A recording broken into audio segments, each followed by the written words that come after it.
Kedua tantangannya adalah biasanya FOMO. Nah, itu yang mengerikan. Jadi sebenarnya FOMO itu juga termasuk salah satu tantangan. Kalau jenis-jenis investasi itu bisa kita kategorikan ya menjadi dua kategori, yaitu yang berwujud dan tidak berwujud. Ayo duduk santai, tapi tetap deep inside. Bareng Gretong, Hai great people, yuk kita duduk santai tapi tetap dapat insight di Gretong. Gretongkrongan. Aku Maisita dan hari ini kita bakal bahas seru-seru seputar investasi dan kali ini sudah kedatangan coach kita yang paling expert. Kita sambut. Hai, aku Joseph dari OCBC Sekuritas. Hai Mas Yosef. Nah hari ini Mas Yosef bakal nge-spill ke kita apa-apa aja sih tentang investasi. Tapi aku mau mulai dulu nih Mas Yosef. Kenapa sih generasi muda itu pengen banget untuk mencoba investasi? Ya, kenapa anak-anak muda sekarang pengen banget namanya investasi? Karena investasi itu menarik. Nah, kenapa menarik? Karena tuh banyak anak muda sekarang tuh pengen punya aset dan juga pengen kaya tentunya. Jadi sebenarnya investasi itu adalah kendaraan untuk menjadi kaya. Tapi ingat, investasi itu juga ada risikonya loh. Wah Mas Yosef, kalau misalnya kita bahas tentang investasi nggak luput dari tantangan kan? Betul. Tantangannya apa nih Mas Yosef? Iya, kalau untuk tantangannya sebenarnya untuk berinvestasi ya, itu terkait dengan pengetahuan atau knowledge, di mana kita harus memperoleh knowledge-nya terlebih dahulu untuk berinvestasi. Dan yang kedua tantangannya adalah biasanya itu adalah FOMO. Nah, itu yang mengerikan. Oke, jadi sebenarnya FOMO itu juga termasuk salah satu tantangan. Oh, oke oke oke. Tapi Mas Yosef, tapi pasti great people pada penasaran, emangnya apa aja sih jenis-jenis investasi? Ya, kalau jenis-jenis investasi itu bisa kita kategorikan ya menjadi dua kategori, yaitu yang berwujud dan tidak berwujud gitu. Mungkin aku jelasin sedikit ya yang berwujud seperti apa. Jadi kalau untuk yang berwujud itu biasanya kalau kita sering dengar namanya emas, kemudian properti itu adalah salah beberapa ya contoh investasi yang berwujud. Dan kalau yang tidak berwujud itu biasanya ada di investasi instrumen pasar modal misalnya. Ada apa aja sih di instrumen investasi pasar modal? Itu ada namanya reksadana, ada saham. Kemudian kalau pernah dengar juga namanya obligasi. Nah, itu adalah jenis-jenis investasi yang tidak berwujud. Oke, jadi sebenarnya ada, jenis-jenisnya baik itu berwujud sampai nggak berwujud. Nggak berwujudnya itu ada juga lagi nih, jenis-jenisnya lagi. Yes. Oke oke. Tapi Mas Yosef, kira-kira kalau misalnya pemula itu rekomendasi untuk investasinya apa aja Mas? Ya, kalau untuk rekomendasi investasi untuk pemula ya, biasanya gini, kalau aku masuknya adalah di saham. Kenapa di saham? Karena aku tuh mau berinvestasi di produk-produk yang biasa aku gunakan. Contohnya misalnya nih, aku biasa mengkonsumsi makan mie. Tahu dong makan mie pakai apa? Nah, biasanya tahulah mereknya. Terus kemudian kita menggunakan produk perbankan. Banyak produk-produk perbankan.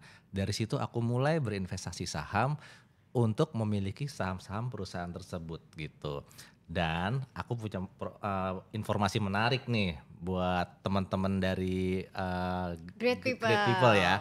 Jadi tuh OCBC Sekuritas tuh punya promo menarik buat teman-teman yang baru mulai investasi saham. Untuk teman-teman Great People yang investasi saham di OCBC Sekuritas berkesempatan mendapatkan hingga 5 lot saham. Nah, caranya cukup transaksi aja, tapi kalau mau cari tahu informasinya bisa lihat di Instagram kita di @ocbcsekuritas_id.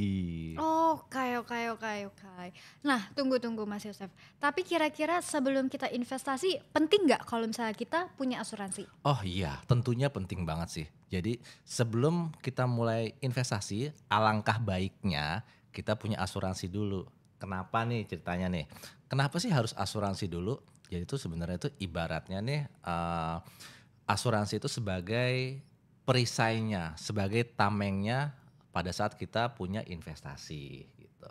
Oke, nah jadi bagi great people yang mau mulai investasi, jangan lupa buat punya asuransi juga. Kalau gitu boleh dong Mas, Joseph, kita urutin gimana? Boleh. Awal-awal atau step by step-nya supaya teman-teman atau aku, yang pengen cobain punya investasi, langkahnya apa aja? Iya, jadi langkah yang pertama adalah satu, itu kita cari ilmunya, cari pengetahuannya, cari knowledge-nya mengenai investasi tersebut. Kemana kita harus berinvestasi, apa yang harus kita investasikan. Terus kemudian kita sesuaikan dengan kebutuhan kita. Jangan FOMO. Nah itu, jadi kita sesuaikan kebutuhan, jangan FOMO.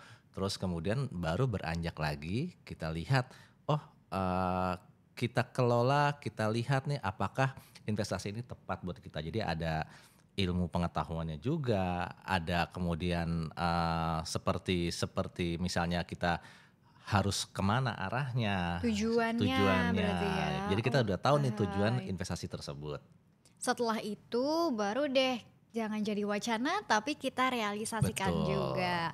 Tapi Mas Yosef kalau misalnya mau berinvestasi, kita perlu nggak ada perencanaan jangka pendek maupun jangka panjang? Iya, ibaratnya tuh kayak jangka pendek lawan jangka panjang sebenarnya investasi. Sebenarnya perlu sekali sih gitu. Kalau aku sih biasanya untuk memperoleh hal tersebut, aku biasanya tuh punya prinsip gitu ya, namanya alokasi perencanaan pengeluaran keuangan gitu. Jadi idealnya untuk perencanaan keuangan tersebut tuh ada namanya tuh 50, 30, 20 gitu. Oke, jadi itu persentase yang ideal ya. Betul sekali. 50, 30, 20 apa aja Mas Yosef? Oke, kalau untuk aku idealnya 50, 30, 20 itu adalah seperti 50% dana pengeluaran untuk kebutuhan sehari-hari. Apa aja sih dana pengeluaran sehari-hari gitu ya? Itu ibaratnya jika teman-teman great people punya hutang misalnya yang harus menjadi kewajiban ya, itu menjadi dana pengeluaran sehari-hari. Kedua, 50% itu bisa masuk ke dalam misalnya untuk kebutuhan pulsanya great people gitu ya. Terus kemudian untuk bayar listrik. Nah, itu adalah kebutuhan sehari-hari yang biasa kita keluarkan. Terus kemudian lanjut ke 30% pengeluaran. Itu apa aja? Itu ibaratnya tuh untuk self reward kita. Gitu 30% untuk self reward kita. Jadi kita butuh namanya entertain gitu. Jadi kita udah capek-capek kerja, capek-capek belajar gitu ya. Kita juga butuh self reward. Kita butuh healing ya, butuh makan di restoran atau belanja, itu masuk ke dalam 30% tersebut. Dan yang terakhir adalah 20%. 20% pengeluaran itu tertuju pada adalah asuransi dan investasi gitu. Oke. Jadi 50 itu untuk menuntaskan kewajibannya, 30 itu untuk self reward atau daily life-nya juga yang paling penting, dan juga untuk 20%-nya itu great people itu adalah saving dan juga investasi serta proteksi. Yes, Betul ya Mas tepat ya? sekali. Oke. Tapi kapan sih momen pertama kali Mas Joseph tuh akhirnya berpikir, aduh kayak aku pengen punya investasi deh dan asuransi. Itu apa yang membuat Mas Joseph terinspirasi? Iya, sebenarnya momen aku harus berinvestasi dan tentunya punya proteksi ya gitu. Jadi pada saat aku melihat tuh orang di sekitarku tuh terkena risiko gitu ya. Jadi terkena risiko terkait dengan kesehatannya. Risiko tersebut tuh membutuhkan merogoh kocek dana tabungannya.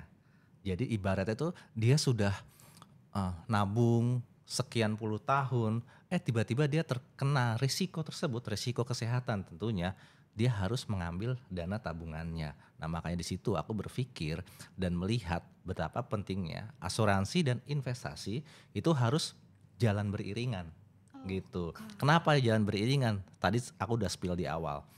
Karena asuransi itu sebagai tameng, sebagai perisai. Aku nggak mau, aku udah ngumpulin dana investasi, dana tabungan, atau aku punya aset gitu ya misalnya ya.